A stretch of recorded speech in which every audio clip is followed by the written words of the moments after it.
গাজা সিটির জেই টাউন এলাকায় ইসরায়েলি হামলায় একই পরিবারের ১১ জন নিহত হয়েছেন।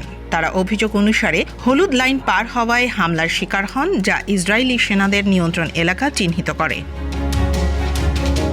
ইসরায়েলি হামলায় সিরিফায়ার চুক্তি কার্যকর হওয়ার পর থেকে ২৮ জন নিহত হয়েছেন। হামাস যুক্তরাষ্ট্র ও মধ্যস্থতাকারীদের প্রতি আহ্বান জানিয়েছে যাতে তারা ইসরায়েলকে সিরিফায়ার সম্মান এবং হামলা বন্ধ করতে চাপ দেয়। এ সময় তারা রেড ক্রসের মাধ্যমে আরও একটি মৃত ইসরায়েলি বন্দীর দেহ ফেরত দিয়েছে। অন্যদিকে গাজার মানুষদের মধ্যে খাদ্য ও পানীয় জলের অভাব তীব্র। জাতিসংঘ ও আন্তর্জাতিক সম্প্রদায়ের বড় ধরনের সাহায্য পৌঁছানোর চেষ্টা ইসরায়েলের রোড ব্লকে আটকে আছে।